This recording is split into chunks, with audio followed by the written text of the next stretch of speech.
I'm about to hit you with an incredibly unpopular take in the alternative RPG verse. But first, here's like 30 seconds of context. A number of voices on the interwebs are talking about how the Wizards of the Coast drama is incredibly good for the tabletop role-playing game hobby. After all, if D&D dies, then that means that all of D&D's players will go to superior systems like Pathfinder and Dungeon World, and I did a whole video on it. I do think that there is some validity in this for those who are already involved in D&D and tabletop role-playing games. After all, we are seeing a bunch of D&D creators talking about throwing other games, mostly Pathfinder, into their RPG rotations. And a lot of real people are talking about making the switch too. So in the short term, we are absolutely going to see an explosion of people playing alternative RPGs. Okay, where's the controversy? Well, I think D&D imploding is bad for the long-term health of the tabletop role-playing game hobby. No!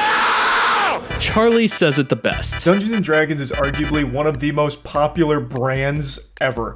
Dungeons & Dragons is something I'm sure everyone's heard of. Even if you don't play it, even if you joke about it, you call everyone a turbo nerd who plays it, doesn't matter, you've heard of it. And most people who end up playing other tabletop role-playing games started with the Dragon game. Now, this is anecdotal, not empirical evidence here, but take me for example. I have a fucking YouTube channel where I talk about other RPGs that aren't D&D.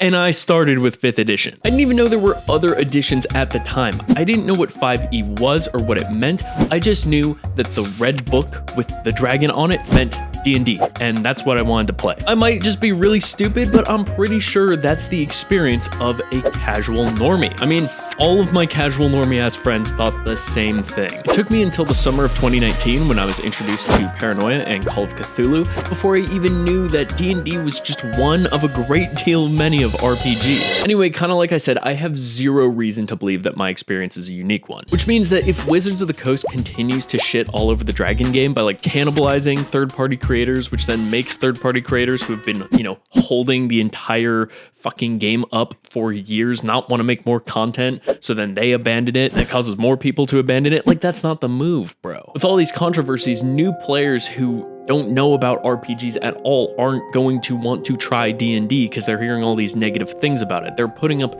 too many barriers, too many blocks, and so that fresh blood can't come in. But this is a good thing, because it just means that they'll get started with a better game like Shadow of the Demon Lord or RuneQuest. Do me a favor. Ask one of your coworkers or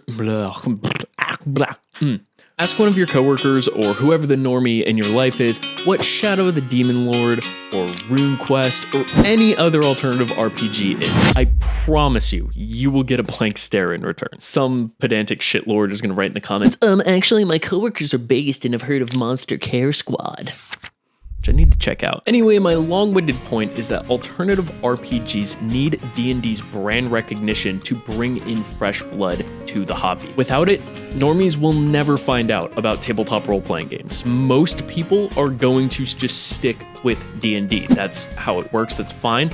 But a number of those people get really into the hobby and they split off and they discover alternative things. And I'm one of them. And I'm willing to bet you are probably also one of these people. Now, does this mean that we all need to suckle at Wizards of the Coast's teat and beg them to not destroy the Dragon game? Fuck no, dude, let them destroy it. I don't really care.